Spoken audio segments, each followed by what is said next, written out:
ছাত্ৰ ছাত্ৰীসকল তোমালোকক ভাৰ্টেক্স ৱৰ্ল্ডলৈ স্বাগতম জনাইছোঁ আজি তোমালোকৰ লগত আলোচনা কৰিম যিখন তোমালোকৰ সেকেন্ড ইয়াৰৰ কিতাপ আছে ইকনমিক্সৰ সেইখন এটা পাৰ্ট আছে মেক্ৰো ইকনমিক্স তো সেইখনৰ বিষয়ে মানে আজি আলোচনা কৰিম প্ৰথম অধ্যায়টো তোমালোকক দিয়া আছে মেক্ৰো ইকনমিক্স মানে কি অৰ্থাৎ সমষ্টিবাদী অৰ্থনীতি মানে কি সেইখিনি কথা দিয়াই আছে ইয়াক কোনে উদ্ভাৱন কৰিছিল সেইখিনি কথাই প্ৰথম যেটো অধ্যায় আছে ইউনিট আছে হেতু দিয়াই আছে তো তোমালোকে নিশ্চয় জানাই মই আগৰ যেটো বেসিক কনসেপ্টৰ ভিডিও যেটো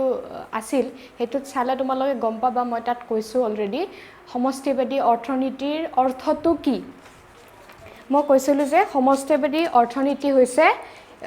অৰ্থনীতিৰ এটা মেইন ভাগ মানে প্ৰধান এটা বিষয় আৰু দুটা বিষয় থাকে এটা মাইক্ৰো থাকে এটা মেক্ৰো থাকে তো মাইক্ৰোটো তোমাৰ ব্যষ্টিবাদী মেক্ৰোটো সমষ্টিবাদী তো সমষ্টিবাদী অৰ্থনীতি বুলি ক'লে আমি অৰ্থনীতিৰ হেতু মানে শাখাক বুজো যত ওভাৰঅল ইকনমিখনৰ বিষয়ে আমাৰ যিখন ইকনমি আছে অৰ্থনীতি আছে সেইখিনিৰ বিষয়ে যত আলোচনা কৰা হয় অৰ্থাৎ তোমাৰ ইয়াত সকলোবিলাক বস্তু সামূহিকভাৱে অধ্যয়ন কৰা হয় যে আমি ডিফাৰেন্সিয়েটটো মই কৰি দিও মাইক্ৰো ইকনমিক্সত কি পঢ়িছিলো এজন উপভোক্তাৰ ক্ষেত্ৰত কিবোৰ কাৰ্য সংঘটিত হয় সেইবিলাকৰ বিষয়ে আলোচনা কৰিছিলো কিন্তু আমি মেক্ৰো ইকনমিক্সত অৰ্থাৎ সমষ্টিবাদী অৰ্থনীতিত কি কম যে ওভাৰঅল গোটেই মানে দেশখনত কিমান মানুহ আছে হয় সেইবিলাক মানুহৰ আয় কিমান তাৰ পিছত জনমূৰি আয় কিমান চাহিদা কিমান এই সকলোবোৰৰ বিষয়ে সামূহিকভাৱে মানে আলোচনা কৰা হয় অৰ্থনীতিৰ এইটো বিষয়ত এইটো ব্ৰাঞ্চত আৰু ইয়াক কোৱা হয় তোমাৰ কি সমষ্টিবাদী অৰ্থনীতি তো সমষ্টিবাদী অৰ্থনীতি বুলিলে কি বুজা যদি কোৱেশ্চনটো কেতিয়াবা এক্সামত আহে তেতিয়া তোমালোকে দেখিবা যে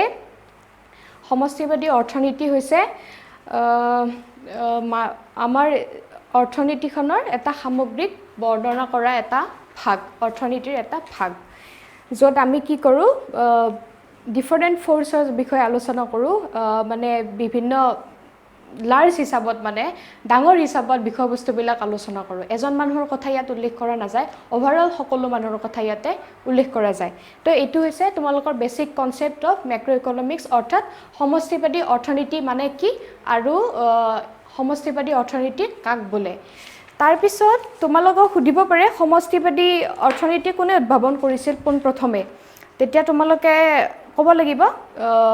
আমাৰ ইকনমিক্স বিখ্যাত অৰ্থনীতিবিদ জন মেইনাৰ্ড কেইনছে সমষ্টিবাদী অৰ্থনীতিৰ যেটো ধাৰণা যেটো কনসেপ্ট হেতু তেওঁ প্ৰথমতে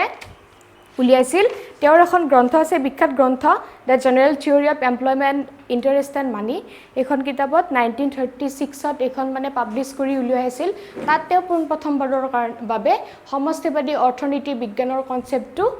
দাঙি ধৰিছিল তাত আৰু এটো মানে বেসিক বস্তু এটো ক্লাস 9-10ত ইনফ্যাক্ট তোমালোকে পাই আহিছা কেইনছ কোন হয় বা কি হয় এজন ডাঙৰ অৰ্থনীতিবিদ আছিল তো তেওঁ মানে যেতিয়া মাইক্ৰো ইকনমিক্স উদ্ভাৱন হ'ল তেতিয়া তেওঁ ভাবিলে কি এজন উপভোক্তা বা এজন বিনিয়োগকাৰীৰ কথা পঢ়ি থাকিলে নহব গোটেই দেশখনৰ সামূহিক মানে অৰ্থনীতিৰ অৱস্থা বিষয়ে সামূহিক এটা অধ্যয়ন কৰিব লাগে তো তেতিয়া তেওঁ মানে সমষ্টিবাদী অৰ্থনীতিৰ কনসেপ্টটো দাঙি ধৰিছিল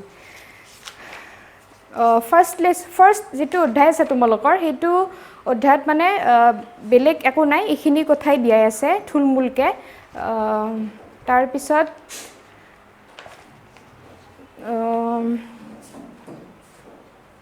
সমষ্টিবাদী অৰ্থনীতি ইয়াত কিতাপখনত দিয়া আছে পেজ নম্বৰত চাই লবা তোমালোকে সমষ্টিবাদী অৰ্থনীতিয়ে কি কৈছে দেশ এখনৰ সামগ্ৰিক অৰ্থনৈতিক অৱস্থাৰ বিষয়ে আলোচনা কৰে যে আৰু তোমালোকে জানাই ন আধুনিক মানে অৰ্থবিজ্ঞানৰ প্ৰতিষ্ঠাপক পিতৃস্বৰূপ কোন ইকনমিক্সৰ ফাদাৰ অফ ইকনমিক্স বুলি ক'লে কাক কোৱা যায় তোমালোকে নিশ্চয় জানাই আডাম স্মিথে পৰামৰ্শ দিছিল যে যদি ভোক্তা আৰু বিক্ৰেতা সকলে প্ৰত্যেকখন বজাৰতে তেওঁলোকৰ নিজৰ স্বাৰ্থ ৰক্ষাৰ অৰ্থে সিদ্ধান্ত গ্ৰহণ কৰে তেন্তে অৰ্থনীতিবিদসকলে সমগ্ৰ দেশৰ কল্যাণ সম্পৰ্কে চিন্তা চৰ্চা কৰাৰ প্ৰয়োজনীয়তা নাথাকে অৱশ্যে অৰ্থনীতিবিদসকলে লাহে লাহে উপলব্ধি কৰিছিল যে তেওঁলোকে আৰু অধিক সচেতন হোৱা উচিত তো